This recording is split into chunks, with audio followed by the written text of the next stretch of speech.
I'm John Doolin. I'm Spencer Swindon. And today we are going to the prom. Woo! Yeah, for those of you who don't listen regularly, we do a prom episode every year. Yes. Last year was one of our most popular, most downloaded episodes ever. Was that Texas Chainsaw Next Generation and Prom Night? Yeah, I have no idea why people listen to that one. I'm sure it had nothing to do with Prom Night 4. Yeah. I like Prom Night 4. I do too. Do you though? I mean, it had its moments. Yeah, for sure. So we're going to go a little comedy this year, and also because it is June. Did you know it's June? I know it's June because I've been to a Stop and Shop and a Target lately. Mm-hmm. You know. Okay, this is a I've also been on Twitter lately, and I don't approve of that bandana you're wearing right now because it looks like a kink from the 70s. Oh, yes. Well, Gen Z can get fucked. Yeah, anyway, Literally. maybe we'll talk about that on the next episode. But yeah, so we are Saved is our movie for today, starring Miss Jenna Malone, Miss Mandy Moore, Miss Heather Matarazza. Yes. Dog face herself. And what's Homeboy's name? Patrick Fugitt? Patrick Faggot? Patrick Fugget? Yeah. And Sir Macaulay Culkin. He's good. Yeah, yes, so much. And that was a huge deal when this movie came out. Yeah, for sure. I think it was post Party Monster, but it was but it was more of a mainstream movie. It was still like people were like, oh, like Macaulay Culkin's comeback, and Yeah. like people would actually have to have seen the movie for it to be a comeback. Yeah. But I mean, we'll get into that. But yeah, Saved is from 2004. If you haven't watched it, go watch it. Like before we get into it, It's so good. It is, and if you don't own it, it's streaming on Tubi for free. You ever used Tubi? No, I know everybody uses Tubi now. 'Cause Yeah. Everybody tells me, oh, you should watch it. It's on Tubi. Yeah. So I should get on it. Yeah, for sure you should. It's got like really obscure shit on it. Okay. Like- Do you have to pay for it? No, it's free. It just has like commercial breaks in it, Oh, okay. which like not very often either. Gotcha. So it's fine. I can get into that. Yeah, for sure. So what have you been watching lately? I know you just came back from a film shoot, 2 film shoots Yes. in a row. Yeah. A bad day on a film set's better than a good day anywhere else. Sure, that's right. Maybe. I watched a few things. I finally saw the movie The Last Shark, better known as Great White in the U.S. Is that the... That's the Italian version of That's the Italian shark movie that Universal sued. Yeah, this is them the one over from the because- early 80s, yes, right? because Okay. it was too close to Jaws and I Jaws 2. have seen this movie. Yes. And, it can drag a little, Yeah. but it's a lot of fun. It's a lot. Even the opening with like whatever fuck music is going on, that pop music. What is the line that I love? Living on cocaine, Yeah. driving you insane. Something like that. It's just this guy doing these extreme, He's like, on like a... it's like a surfboard with a... it's like with a mast sail. It's like a Yeah. sailboarding. Is that a thing? I yeah, don't that know. sounds Yeah. right. Sports. So let us know, straight people. Yeah. But I mean, I just love the shark head. Yeah. that they spent a lot of money on. Is it not working? Do I have to turn that? Is it working better now? Yes. Okay. Sorry. I thought it could catch her from both sides. Yeah. I guess not. But yeah, the Italians spent a lot of money on this shark head that they had. Oh my gosh. And they use it a lot. I feel like this is like that shark head is like watching it's like that production of Little Shop of Horrors that you and Jackie saw. Yes. Where like people are just like jumping into the shark head like Yeah. they were of Audrey 2 in that Yeah. production. And it's not a bad design. No, They just show it way too much. I mean, it looks like a shark. It's just clearly the head. Yes. Mixed with, real shark footage Yeah. and then really hilarious, like, stop motion animation at times. I mean, it's a good looking head. it is a good looking Yeah. head. for June Pride. Yeah. Good looking head. Haven't had any complaints. What? So that is currently streaming on Prime for anybody that is interested. I recommend it. It's fun. It's a good time. Yeah. Especially because everybody watches Jaws every year, every summer. Yeah, give it a break. And watch them all. Watch them all. Yeah, but watch add them that all. to your Yeah, list. yeah, for sure. It's a good time. I've still never seen Cruel Jaws. Neither have I. I own it. I'm afraid Yeah. to watch it because of all the mismatched shots of Jaws. Yeah. So. I mean, you're going to know each shot from where. Oh, the trailer. I was like 3, 2, 3, Yeah, 1, exactly. 3. So I ventured back to the movie theaters. I saw The Conjuring 3. How is that? Mary. Okay. I hear people who are really liking it, and then other people who are just like, it is shit. It is. It's fine. Okay. But, like, it is a mess. Like, a complete and utter mess. And first of all, I know that these are, like, quote-unquote true stories. And like, they take liberties. Obviously, the first two took liberties.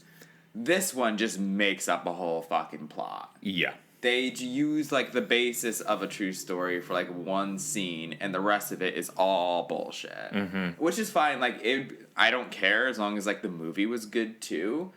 But it is. I can't... Like, you gotta watch it. I'm definitely going to check it out. There's a witch in it, and that should sell me.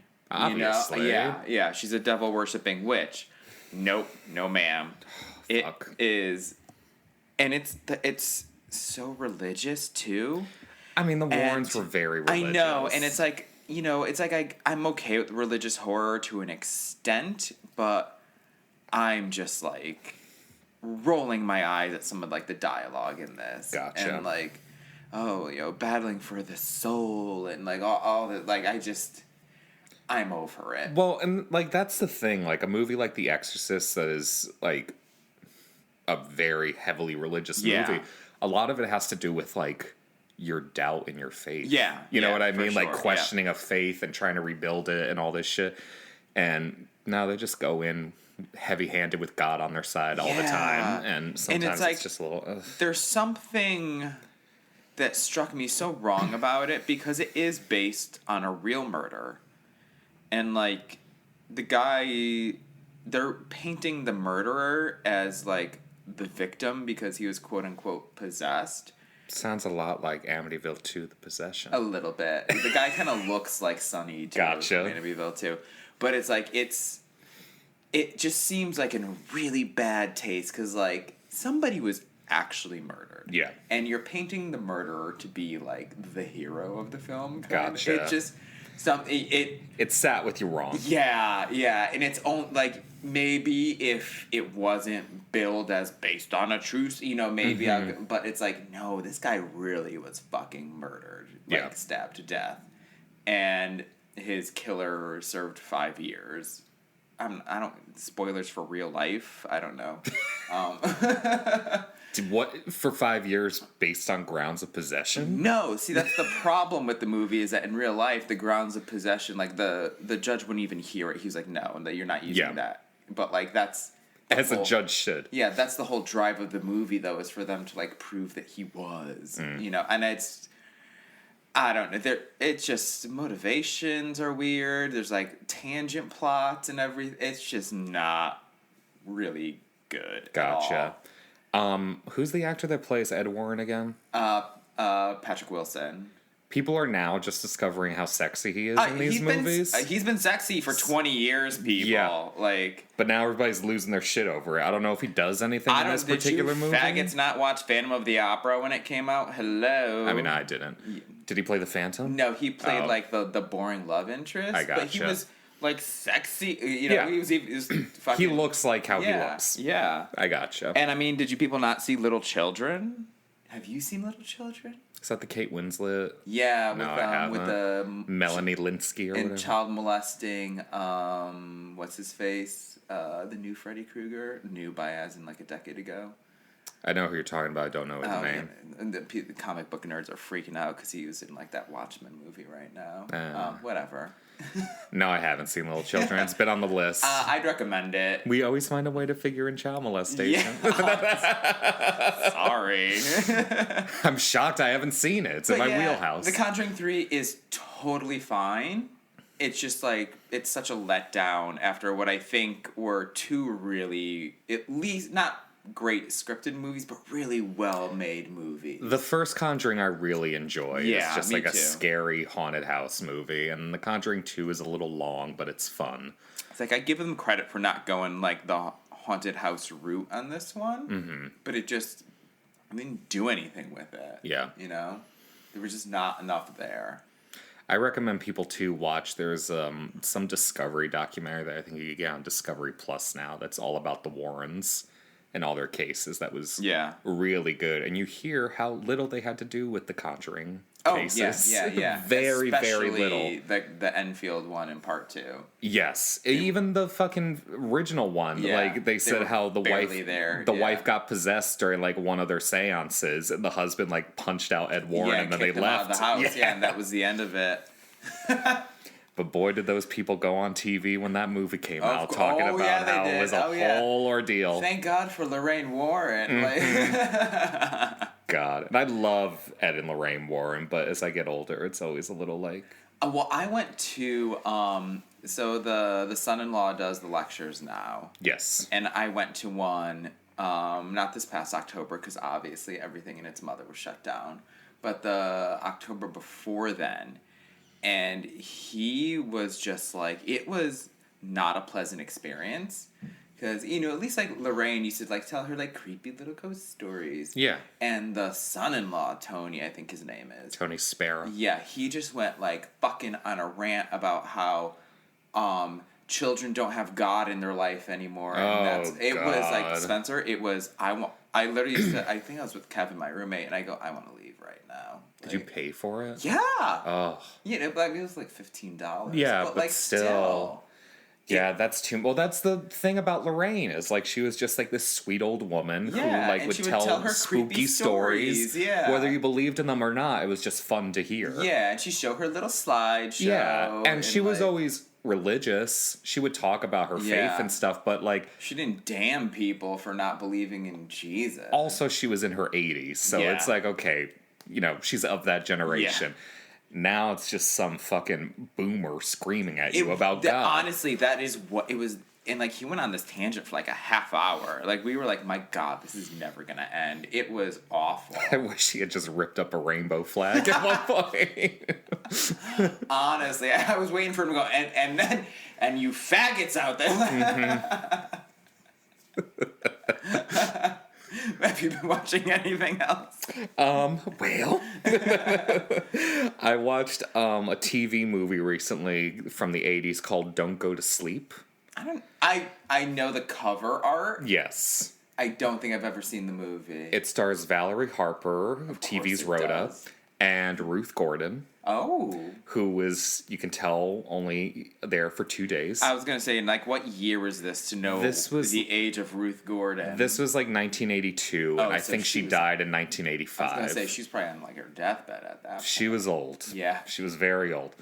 And the little boy from Poltergeist is in it. And it's I had heard it had this reputation of, like, being, like, one of the creepiest made-for-TV movies ever made. So I was like, I gotta watch this when I found it on YouTube, because that's the only way you can see it now.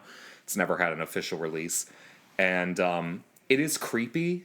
It's not what I was hoping for. Okay. But it's creepy kids, ghost. Valerie Harper is way too good for this movie. Yeah. There's a whole scene where... they've just been having a series of really shitty luck in this movie. Valerie Harper and her family. Really horrible things are happening. And some people don't survive a lot. And there's a whole scene where Valerie Harper... I'm just going to have to spoil it, I'm sorry.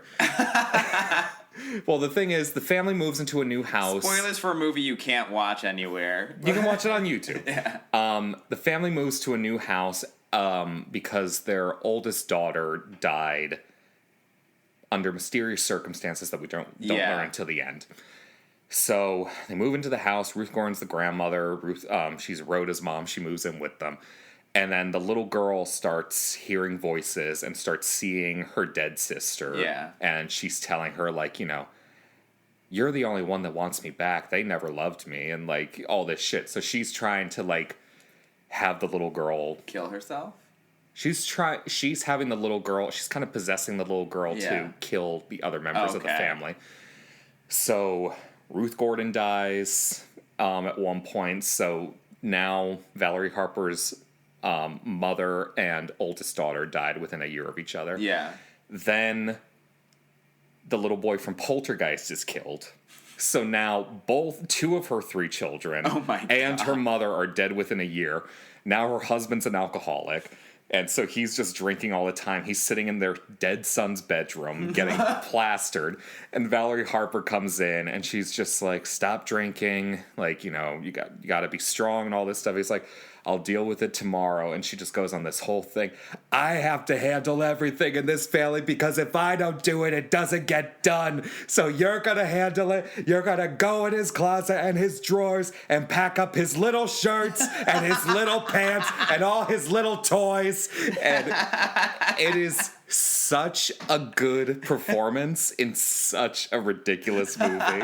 It's one of those things, if this was like a theatrical drama, she could have gotten an Oscar nomination for it. It's a schlocky horror TV movie. Yes. And Ruth Gordon is this like foul-mouthed grandma. She's always got an unlit cigarette in her mouth because she doesn't smoke anymore. She just likes to have the sensation. But she still smokes on occasion. And Valerie Harper's like, Mom, you know you shouldn't smoke in bed. What if there's a fire? And so she, you know, confiscates the cigarettes. And so Ruth Gordon's just like, I'm not made of money. Those are $1 a pack. And then somehow the little girl's bed catches on fire. And so they like... That's what I've heard is about the bed on fire. Yes. Yeah. So they pull the little girl out and the girl's hyperventilating and the whole family comes running out. What's going on? What's going on? And then Ruth Gordon just comes out. Kids shouldn't be smoking in bed. I need to see it. Like these 80s horror, like TV movies are like a treasure trove of absolutely like, undiscovered goodness. Absolutely. Like I said, I was expecting a much like creepier thing. It's still creepy and it's a very dark movie, but it has a lot of moments that are really really good. I watched, so I also saw A Quiet Place 2. Oh, God, how was that? It's actually pretty decent. Is that with Cillian Murphy? Yeah, Cillian Murphy's in it. Okay. Yeah. I've always found him oddly attractive. He's very attractive. It's the eyes. Yes. They're bewitching. Mm-hmm. Did you see the first Quiet Place? Yes. Okay, yeah, this one, I don't know if it's good. Like, it's very, I mean, Emily Blunt is good in it, you know, it's very well made, the kid actors are great in it, like, the deaf girl is, like, the star of the movie practically this time. It's just, like, I just don't like CGI monsters. No. And it's great CGI, but it's still, like... It's not tangible. No. You know? Yeah. Well, and that's the thing, too, it's like... They just show them doing too much. Yeah, that they're in this one a lot. Yeah. You know, and it's a cool creature design. Like, everything's cool about them. It's just, I'm just like, just hide it a little more. Yeah. Like, please, you know? Yeah. And, like, I get it. You know, we saw them in, like, full, like, view in the last one, but who cares? Well, there are only, like, 3 of them, I feel like, in that one, right? Yeah, we only see a couple in the first one. There's a lot more in this one. Yeah. Well, I saw, like, some teaser that came out when it was originally supposed to come out, I guess, last year. Yeah, it was a pandemic movie. Yeah, where, they're just, like, attacking a whole town. Oh, that and was it's like this mother driving backwards or something. That was, like, the prequel flashback that opened the movie. Gotcha. Yeah, and then they go into, like, sequel mode of, like, they show that and, like, how the family, like gets to where they were in the first movie, and then they, like, come to present day. Yeah. How does she keep that baby quiet? She locks it in a trunk with a breathing apparatus to oxygen tank. It is, and like that's a part of the. I'm like, don't even get me started on why the fuck she would get pregnant. That's what bothered me in the first movie. You know what? And I'm sorry if you got pregnant during the pandemic, but I was like thinking the same thing when I hear that like someone announcing a pregnancy during the pandemic. I was like, you don't know what the world's gonna look like soon. Mm-hmm. I was like, if you go into labor, you're taking up a fucking bed in the hospital. You know, like just felt very selfish to me. And that's like, I couldn't help thinking that watching Quiet Place 2. Well, yeah, like a pandemic, while still bad, it's different than the actual end of the world with fucking monsters. Mm-hmm. Especially, you're setting your family up to be murdered. Yeah. You're setting your baby up to be murdered. Like, all this shit. Like, I don't know, like, I get that, people get horny, like, even in a apocalyptic scenario. Oh, yeah, but they were going to that convenience store all the time. He could have grabbed some fucking condoms, or she could have jerked him off. I don't care. Like, do something. Condoms were probably locked up and he couldn't make the noise. Oh, yeah, that's right.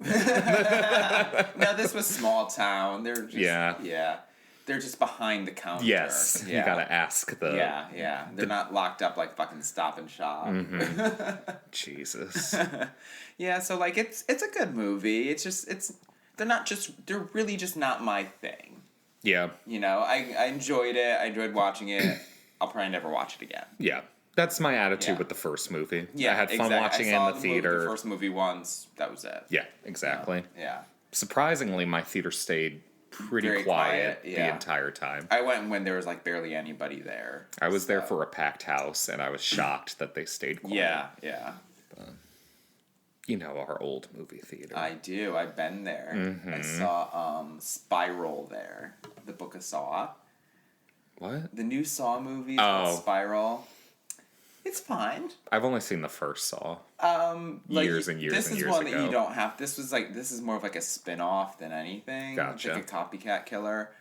But I liked it because like all the Saw movies are just so depressing because they take place in like gross fucking warehouses, and this one actually had like exterior shots of like the world, and I was like, oh, this is refreshing. Yeah. I mean, it's still gross, but it was like, okay. Oh, there's sun. Yeah, it was like a mystery, and I'm like, oh my god, like who did a toddler write this mystery? Because you figure it out probably 20 minutes into the movie. Yeah. But whatever, it was cute. He said, did a toddler write this? Is it the movie The Number 23 where the guy's name is Top Secrets? I can't remember. Do you know what I'm talking about, I know what you're talking about. The big reveal at the end is that his name was Top Secrets. I don't know if that's number 20, because I saw number 23 in theaters and never saw it again. I think that was most people's relationship with that movie. I mean, and I love a Joel Schumacher movie. Obviously. Yeah, but it was Jim Carrey doing stuff, and I was fine without it. Top Secrets. Yeah. Have you seen anything else? I did see a movie that I can't really talk about because it's one of those things you just have to watch it. Okay. But it's called Black Bear. Black Bear. It stars Aubrey Plaza. Mm-hmm. I don't know if this is her first dramatic role, but this is the first time I've seen her in a dramatic role. Mm-hmm. And people need to pay attention to her more. Okay. Well, did you see the Child's Play remake? I did not. Okay. The movie's fun. It's whatever. She's pretty great in it. Yeah. And she plays a very serious role. Okay. Like she's the Catherine Hicks character. Yes. Yeah. But like through an Aubrey Plaza lens, Yeah. So it's like she's not joking around all the time. Yes, exactly. Yeah. That's how this is. There is joking around in it, and she does have some deadpan humor, but it is a lot of the times very serious. Yeah. And then there's a shift in the middle of the movie, and I will say it becomes very meta at that point. Mm-hmm. And we see the making of the movie, kind of. Okay. I have never seen a better representation of a film set in a movie. Oh, this is why I want you to see it. Because I'm gonna look it up and put it, make a note of it. It is so fucking perfect. The way everybody interacts with each other, the way shit goes down, and it's just so fucking good. Black Bear from 2020. Yes.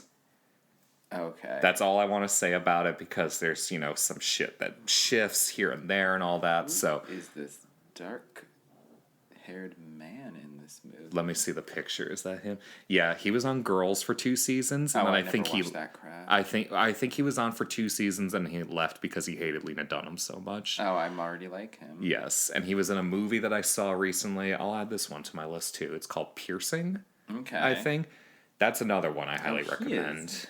He is sexy. Yeah, he is. Piercing's another one I recommend, where it's this guy who has a he's just like a very well-to-do businessman, I guess. He has a wife and a brand new baby, and he's going away on a business trip. He tells his wife, and he goes to his hotel room, and he is going to call. He hires a hooker to show up to his room, and he is going to murder her and dismember her. Oh, it's a Nicholas Pesk movie. Which one, Black Bear or no, Piercing? Piercing, yes. Yeah. He's going to murder and dismember her in the bathroom. Oh. And then he gets the hooker to his room, and then, the tables turn. So I highly recommend Piercing as well. And he uses a lot of, like, scores from 70s Italian films in it. Yeah. It's very, very nice. Okay. So, yeah. So Black Bear. And Piercing. Oh, I can't wait to watch Black Bear. Mm-hmm. Yay. When you get, oh my god, the AD reminds me so much of our girl Anus. Oh god. Just the haircut and just the way she talks. It's so great. Okay, awesome. Is there anything else you've been watching? No, I think that's it. Okay, cool. So let's get into our movie then. We're talking about Saved from 2004. Yes. What is your experience with this movie? Like, when did you first see it? So, I saw this in the theater when it came out. Mm-hmm. My father took me to go see it. Oh. And he had seen the commercials, and he was like, that looks fun. It's like this, like, fun teen romp. Jesus romp. Like, that'll be funny. And I had never, I don't think at that point in my life, been deceived by a trailer. Yeah. Not that this movie isn't a comedy, but it deals with heavy subjects. And I will get into it too, but like I saw this in theaters as well. Yes. And I always thought it was a good movie, but watching it now, I haven't seen it in a decade, maybe. I was like, this movie just fucking goes for it. Yes. Yeah. So, like, me and my dad were expecting this lighthearted, fun teen movie. And what we get is something that's still funny, but a little more serious and a lot more gay. A lot gay. Yes. Yeah. And I was very sacrilegious to the way they attack the Catholic or Christians in general. Yep. And I think my parents may have been divorced for like a few years at this point. And my dad, very briefly, not for a long time, but very briefly during that period, I think was just like, kind of like reading up about God a little more. Yeah. You know what I mean? Like, just at a weird point in his life. Mm-hmm. And I was 12 or 13, so I was, gay. Yeah. And coming to terms with that. So it was one of those things where we're sitting in the movie theater expecting to watch one thing, and we get something completely different where he's being basically chastised by the movie. Yeah. And I'm being told that everything that I'm feeling is all right. And I had such a crush on Patrick Fugit when I was that age. I remember you told me that numerous times, and what I've said is, good for you. You can have him. As a 12-year-old watching that movie, he was like all the boys that I wanted to sleep with. You wanted to see him hung up on the cross? Yes. Yes, I did, and I did. And was it nice? Yeah. So yeah, it was an awakening movie for me, and I think that's why I've seen it probably 50 times. I haven't seen it that much, but I remember watching it quite often, like when the DVD came out. Yeah. I had to be like a sophomore in college when this came out, and I went to like the theater in my hometown that would play like this kind of. I saw I'm a Cheerleader there, and I saw like some other like they'd play the kind of not mainstream movies there, like the not limited because this movie got like a kind of okay release. I saw it at like my multiplex, but it wasn't like a big, it wasn't like releasing like fucking Varsity Blues in a theater. Well, that's the thing too. Is at that age, I was like, this is an indie movie. Yeah, it kind of is. It is, but it's got a little more backing to it. And I was all like on board because like I liked Mandy Moore. Yeah. Because of homosexuality, I guess. I don't know, because I liked A Walk to Remember a lot. Yeah. And I thought her music was kind of cute and everything. What was her big hit? Was it Candy? Candy, okay. Yeah. And then she had In My Pocket, and then it was Cry from the Walk to Remember soundtrack. I do know Cry. Yeah, I know that entire soundtrack, which more Jesus music in that soundtrack. Switchfoot is the band that like is like half of the songs on the Walk to Remember soundtrack, which is ironic because the movie is made by Gay Jew. So Well, you know, he's got to cater to all the markets. he knew what kind of movie he was. I will give him credit though, because in A Walk to Remember, like in the movie, she gives Shane West a book of like her favorite quotes and poetry and stuff, and in the book, because I read the book, she gives him her Bible with like her favorite like passages outlined and shit like that. I was like, thank you for changing that. Yes.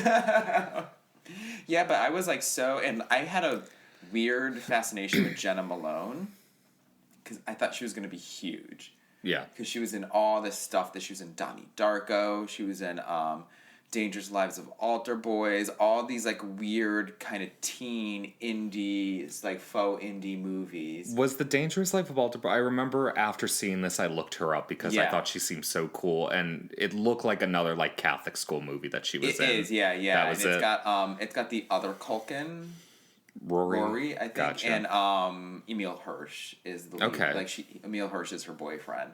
But she's got like a really fucking dark storyline, and that's another one where it's like, oh, it's a fun romp, and then you're like, oh no, there's like molestation and shit in this movie. That's been on my list for. I highly recommend. Yeah. It's a good movie. Yeah, and then like she just kind of never.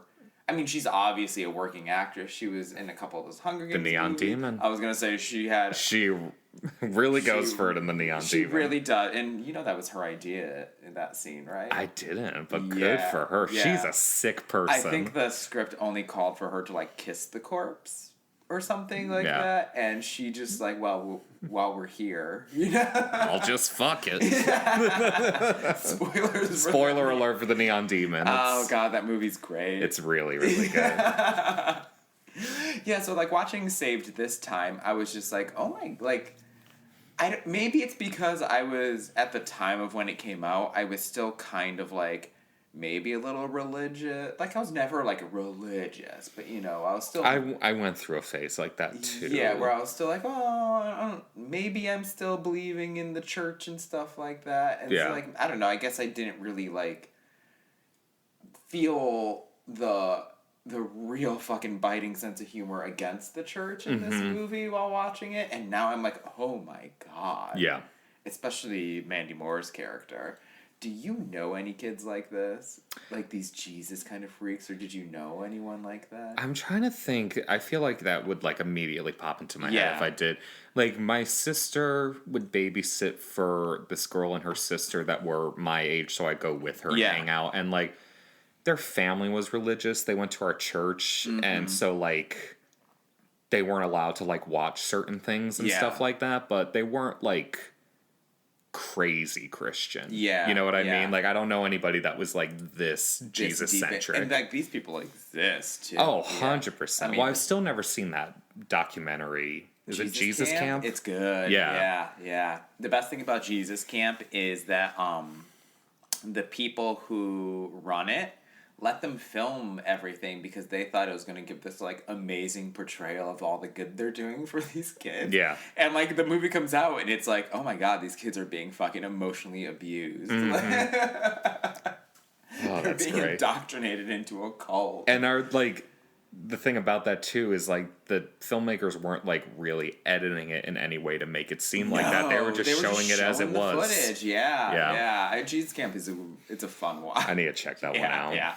But yeah, this is kind of one of the movies where I was like, you know what? Maybe I'm not really into church at all. Like because this is pretty. It attacks like the like bad stuff that happens to you in a church, I feel like, and they do it kind of in a fun way, but it's the whole like brainwashing almost of it and like sending the kids to quote unquote Mercy House. Yeah. Do you want to talk about that subplot where she fucks her gay boyfriend? She fucks her gay boyfriend to cure him of his homosexuality, and the reason she does this is because Mandy Moore tells her that her virginity could be restored if she's doing it in a way to service God. Yes, and she falls into a pool and has hallucination of Jesus telling her to go fuck her gay boyfriend. Yes. That is what Saved is. Mm-hmm. And she gets pregnant. And then wackiness ensues. Yeah, I love how, like, clearly she's pregnant. Oh, yeah. You know what I mean? Well, I love that line Mary Louise Parker gives. I just thought she was doing a little stress eating. I didn't want to give her a complex. Yeah. And it's like, because Jenna Malone kind of narrates the movie, too. And she has, like, that line. She was like, well, it's a good thing that, like, there's never been a pregnant girl in our school because nobody knew what one looked like. You know, like, nobody knew what, like, a pregnant teenager looked like. Because they were, like, so chaste and everything. What is your favorite scene in this movie? Oh, God. Well, and probably my friend Amanda's favorite scene is not anything too particularly critically religious or anything, but it's when her and Jenna Malone and Mary Louise Parker are watching TV. Yeah. And they're watching Jeopardy, and she can't get the answers right, so then they switch the channel, and they go, coming up on Lifetime. Valerie Bertinelli and Bitter Harvest. Oh, this is good. Yeah. But me and Amanda always say, God wasn't just smiling down on me. He was jumping up and cheering. Yeah. I miss my period. Yeah. She found all that out from a home pregnancy test.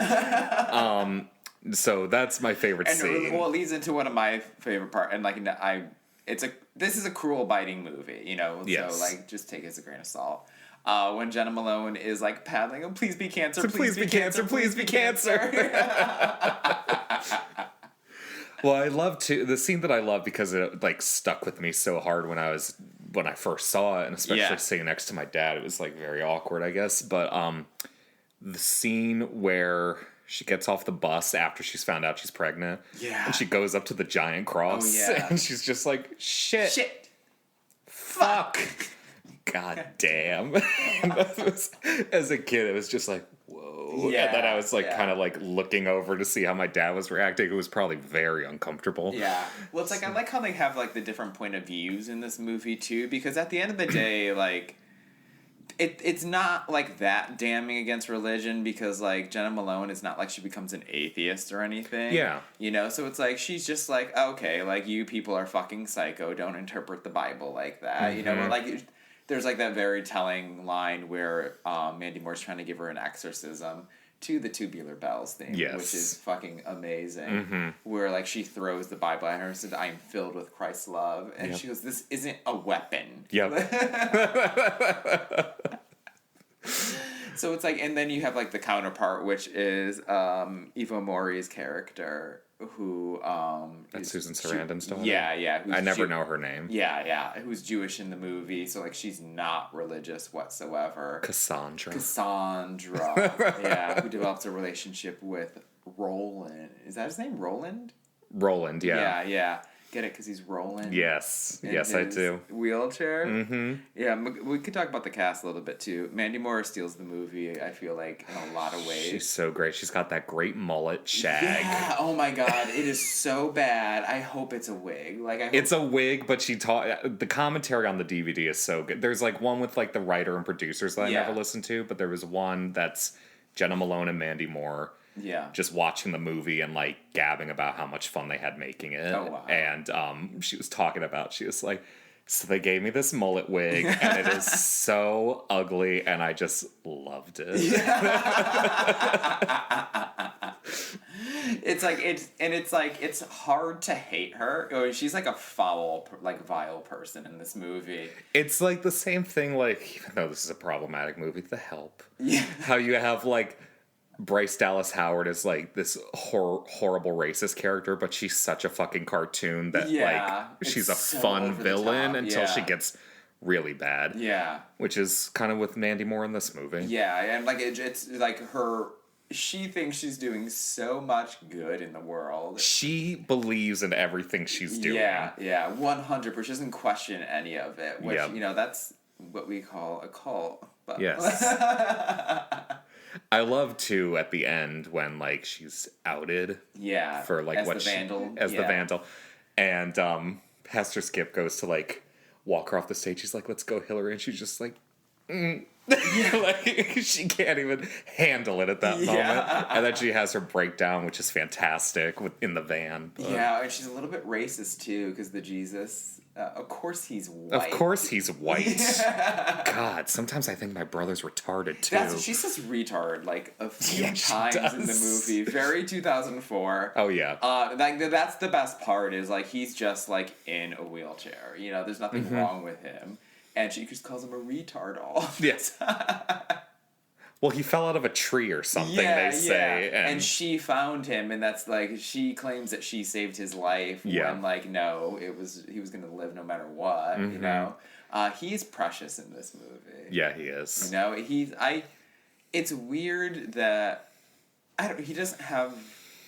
I don't know if he doesn't want an acting career or just like, you know what I mean? Or if it's something where people won't hire him now. I don't know. Yeah. I mean, I know he's a little like scary looking. Yeah, but I mean, that's fixable. Yeah.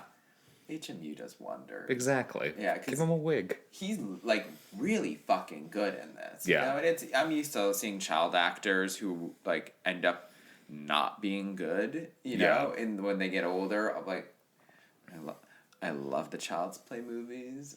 Alex Vincent is fucking terrible. Yeah. In Cult of Chucky. Yeah, he I is. love Cult of Chucky. Yeah. You know, he's just not an actor. He is just in it at this point for the fun of him being and like there. he gave great child performance in the first one, but he's just like not an actor. No, you know? he can't get away with that pout anymore. Yeah, exactly. And like also like Nolan Gould from Modern Family, like Ooh. he was in this movie. God, I forget what the hell it was called. Ghoul. It was supposed to when I wrote the movie Remains for Chiller, at the same time Chiller was making Ghoul, which was going to be their first original movie. Remains ended up being their first original movie because Ghoul came out so terrible. Gotcha. So that because they had like re-edited a lot of it, and a lot of it was because Nolan Gould's performance was like unwatchable. Which one is he in Modern Family He's now? like the young boy who like The like little redhead kid. He's like the curly hair. I never watched. Is he Sofia Vergara's son? No. Okay, he's okay. Now I know who you're talking He's about. the main Yeah. son. Yeah. Yeah. He's so god awful in Ghoul, and like Ghoul's trying to like have these young terrible actors talk about getting like molested by a mother and stuff like that. And you always find a way to bring it up. Here we go. And it is, Spencer, I want you to watch this movie for this scene where he's trying to comfort his friend who was molested by his mother. Oh my god. It is, I don't know how to describe it. It's like me in real life if somebody tried to like talk to me about how they're excited that they're pregnant or something like that. Yeah. You know, and I have to like make believe I'm like excited or like that I care or that I can relate in any way, shape, or form. I gotcha. And it's just like so stilted and everything. And Oh no. Yeah. I have to see this movie. You do. You really do. But back to Save. Yes. So Macaulay Culkin's great. Macaulay Culkin is a fantastic actor in this movie. He never really went crazy, did he? He just had shitty parents. Yeah, he had really shitty parents who stole from him. Yeah. And I think, anyone that grows up in that industry, they're going to have something a little wrong with it. Definitely. Michael Jackson. He got married very young to Rachel Miner, who's in Bully, who, if you haven't seen Bully... That's another one I haven't seen. It's a movie. Yeah. It is a movie worth watching. Okay. I'll say that. Gotcha. So I don't know if he ever like went quote unquote crazy or had. I'm sure maybe there was probably there's always some substance abuse at some point. You know, I don't want to speak out of line because I don't know for sure. Yeah. But I do know that like he just kind of like vanished for a while. Exactly. After, this Party Monster, which is a great movie. So good. And this movie, they were kind of back to back. They were on the same era. Yeah. Yeah. And then he just kind of did his own thing, I guess. And then we have Chad Faust as Dean, the gay boyfriend. Yes. I forgot how kind of fucked up the storyline is. That they literally shipped the problem away. Yeah. Like, I don't know if I didn't really think about it back then but it's they sent him for conversion therapy. Oh yeah. And the way that it's brought about, it's like Jenna Malone, who's his longtime girlfriend, doesn't even know until the first day of school, which leads me to believe on this watch. I was like, oh, the parents found that magazine and called. Yeah. The second it happened, and he was like carried away, literally, like they would in like a straitjacket or something. Yeah, for sure. Yeah. Oh yeah, they're treated like a disease or something. And he's like, oh. The parents look like they haven't slept in days when she goes to the door. Like, God. And it's like, it's supposed to kind of be a joke. And it is funny when he's on the phone with her and like his roommate walks by, and he's like, oh, we suffer from the same thing. And she's like, oh, is it like a good idea for you guys to be rooming together though? And he's like, oh yeah, it's totally fine. He's from San Francisco, so he's like the worst one here. But he goes, I'm going to be fixed real soon. And I'm like, this is terrible. Oh, yeah. Well, that's the sad thing, too, is like he's somebody who seems to want it. Yeah. Like he wants to be. Because he's been like brainwashed into thinking that it can be cured. Exactly. And that fixable. he's wrong. I almost wish we got a little bit more of that because he comes back at the end for the prom. The titular prom. Something happened where he stopped believing in their bullshit, and maybe it was being around like other like-minded people like himself. I wish we saw like a little bit more of that. I agree. I know that's not like the story the movie's really focused on. It's just such an abrupt change that we don't see any. And it's kind of like it's like the catalyst for the rest of the plot. So I just wish we got more into that character. Yeah. Because like don't get me wrong, like I enjoy watching like Jenna Malone trying to hide her baby bump and like and Heather Matarazzo just fucking stealing every moment scene. She's on the screen. Yep. I love you smell like Tia's dad. Have you been drinking? Yeah. Poor Tia. She's got a job everywhere. She's working in the food court. She works at the pharmacy. I love when Jenna Malone runs into her when she's stealing the pregnancy test. You work here too? Yeah. God, talk about like an unsung actress. She's so great. I mean, like, don't get me wrong, she has her following for sure. For sure. People love her. Like, well, people like us love her. I just showed a friend Welcome to the Dollhouse for their first time, and they loved it. Of course. And it just like every time I watch that movie, it's like, I think too, like, she was probably like 12 when she did that movie. Yeah.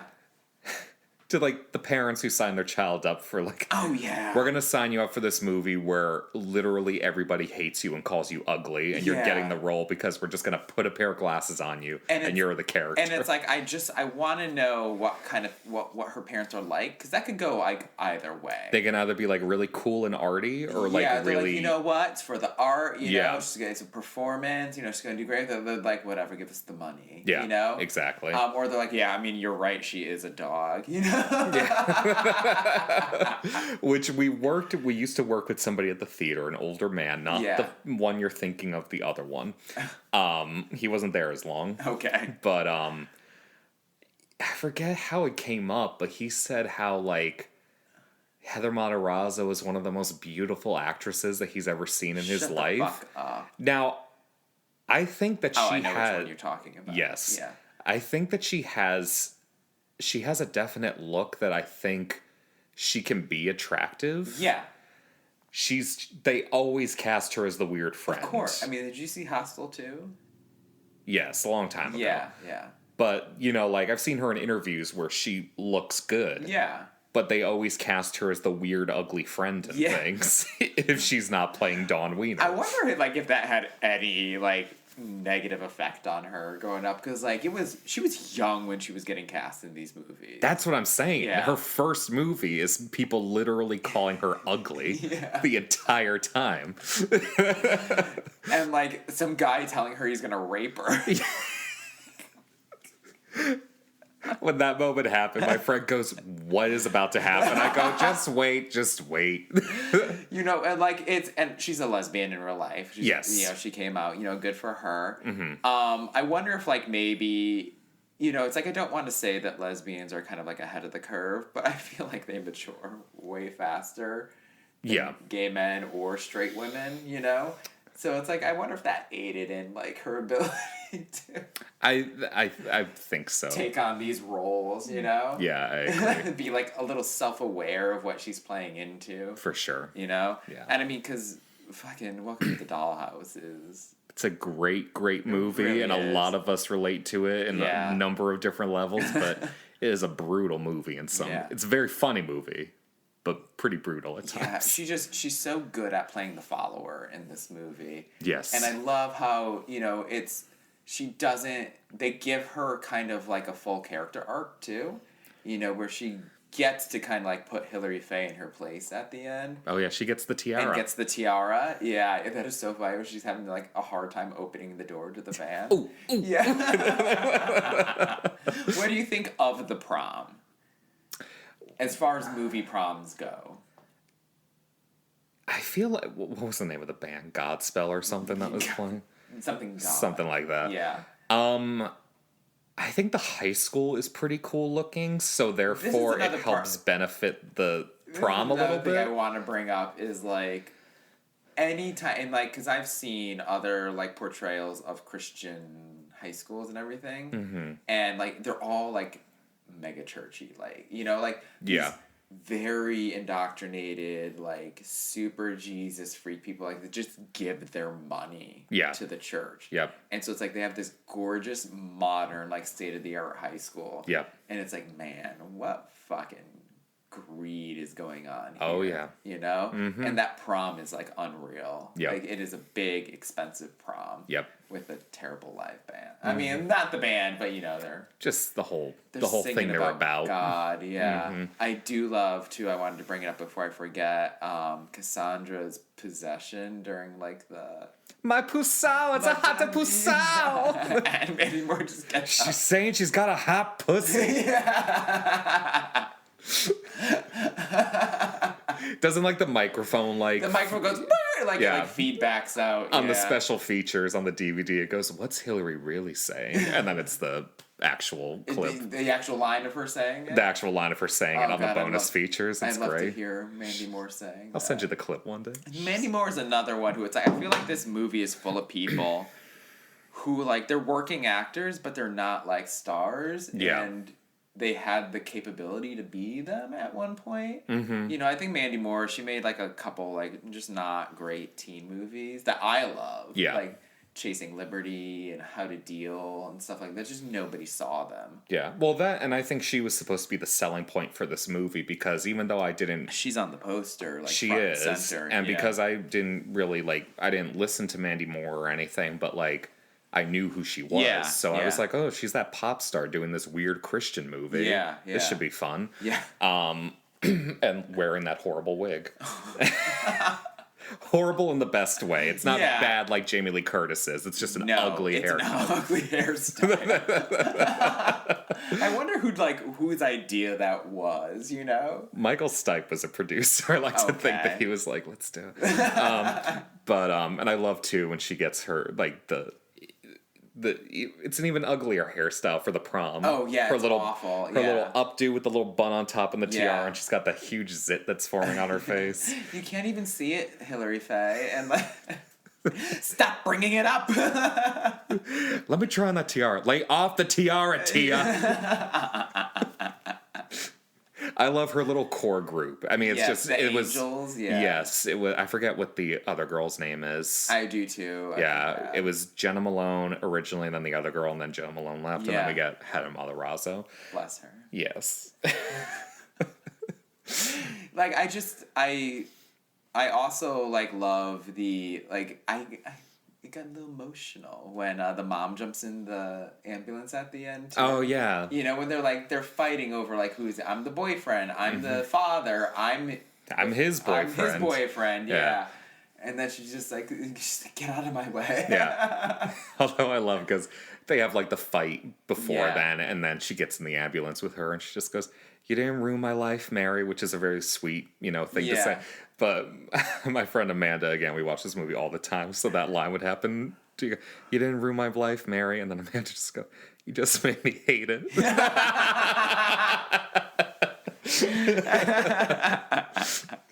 I love, like, her character is so funny because she's clearly, like, religious, but she's, like, kind of slutty. She's too. always trying to slut it for the pastor. She's always changing her hairstyles. And I love that where she's trying on the outfit with, like, the sweater off the shoulders. You can't wear that, Mom. Why not? You just can't.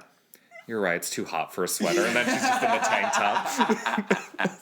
She's great in this movie. And they're all great. It's a really, really good cast. Yeah, Martin Henderson, is that him who plays the pastor? I think so. Patrick Fugit's father? Pastor Skip. Yeah, Pastor Skip. Wow, what a fucking creeper if I've ever seen one. Oh my god. I love, though, like, his intro with the backflip onto the stage. Yeah. It's, so good. That whole, like, assembly, too, like, their pop performance, you know, because Mandy Moore has to sing. Yes, the Christian Jules. Because it's 2004. You're so good. I mean it. Yeah. Nobody told her to do that. Like, no, that was all her. that's what's so fun about the commentary with her and Jenna Malone is like, you can just tell that they were doing, like, something, like, for her, this was, like, more low budget, I'm sure, than what she's used to doing, like, for that time frame and stuff. But, like, it was just, like, people, like, teens or early 20s, like, around a certain age, just all having fucking fun on a movie set. Yeah, but they're not taking it too seriously. No, you know? They know that it's, you know, a satire, and they're doing that. So. Let me get rid of that. Yeah, I also, like, it's going back to the prom and everything. That's, like, a great little confrontation with the pastor, too. You know, where Jenna Malone just kind of, like, lays into him. And, like, Patrick Fugit joins, too. And she's like, fuck yeah. Like, fuck your Jesus. That's where I was like, oh, this movie's, like, trying to say a lot of things at once, you know? And Pastor Skip is just, like, bathed in this bright light. He's just screaming at them, the Bible is black and white. Sounds like Tony Sparrow. Yeah, honestly, that's literally what he sounded like. I can imagine. Yeah. So it's like, I like how, like, I feel like the director, he's a co-writer too, he had quite a childhood. Like, I'm imagining. I don't think that this is the type of thing that you're just like, I'm going to make a movie about this. Yeah. I think it has to be somebody involved. I want to know his story. And because, like, I look at his other work that he's done, and he's, like, done some, like, gay-centric shit. So I'm sure he may be family. He directed that Struck by Lightning movie that was written by Kurt Hummel. Which is very gay-centric, too. And he, like, directed episodes of Faking It, that Michael Willett's show. So I'm assuming he might have a little fae. And a little church trauma in his past. Oh, for sure. Yeah, but did you have anything else to say about Saved? Any other parts you wanted to bring up before we move on? I had one in my head, but it escaped me. I do love when, just because I just think Mandy Moore is so funny in this movie. Yeah. Oh, this is what I remember. Okay, but the one thing was when she's just trying to get them in trouble for anything. Yeah. So she records Susan Sarandon's daughter, Cassandra, calling her like a tight ass bitch or something, like burn in hell or something. So she's got an audio recording of it, and then she just starts running down the hallway. Pastor Skip! Yeah. Pastor Skip! Waving the cassette player in her hand. And then they do the, then that's when they put the fat photo of her all over the computers. All over the school. Which is such a great moment. It really is. It's Jesus hates me. Jesus hates me. It's her with the headgear and like a teddy bear. It's so good. That's day 2, you know. She probably had a lot of fun shooting those photos. Absolutely. And I love when because she freaks out in the computer, she starts turning off all the monitors, and then we cut to the next scene is where she's like praying for guidance, and you can just tell she's been praying for hours. Yes. She's just so destroyed over this moment. Meanwhile, while she's doing that, her poor brother has been left at school overnight because he's in a wheelchair because Cassandra took off. Or was that later in the movie? I think that was later in the movie. Yeah. But at one point, she, like Cassandra takes off so he doesn't have a ride home. And, Hilary Faye doesn't even seem to, notice that her brother never came home. He's to the dark side now. Yeah. There is a part 2 that's on the deleted scenes that is an extension of one scene, but I think there's a montage. I think it's during the montage. Yeah. We're just seeing the characters going through different shit, and there's one shot of Hilary Faye sitting against her window at night, looking out the window. Yeah. And then it dissolves into something else, and it says, "What is?" And she looks like just very like beaten down, and it goes, "What is Hilary Faye really looking at?" And it's shows her looking out the window, and then it cuts to outside, and we see her from the window, and then it pans down, and it's Macaulay Culkin and Cassandra fucking in her car. In Cassandra's car. She's just watching her brother fuck. Oh my god. Why didn't they put that in? I think it was too much because it does look like she's masturbating. It's right? PG-13, and she's not masturbating, but it seems like she could be. So, but when I rewatched that, it's just like, holy shit. Is he on top of her? Like, I think she's on top. Okay. But it's like you see like their bare back, like you see her bare back and like them making out. A lot of rubbing.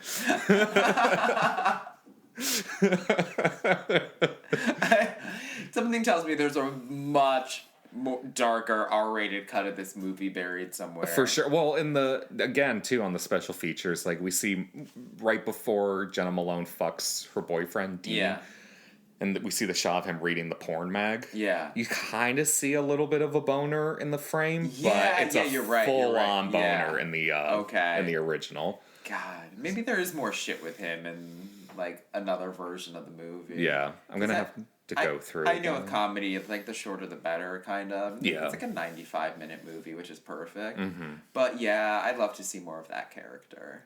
Just like for sure, figure his shit out. Even just one scene of him like snapping out of it, or like fucking his boyfriend in like the dorm that they're living in Mercy House. Or something, something fucking foul. Yeah, I think they were probably they had to contractually get a PG-13, and probably they couldn't show boys kissing. Oh yeah, there's nothing like that's a disappointment. Yeah, that's where the movie kind of shows its age as much as kind of.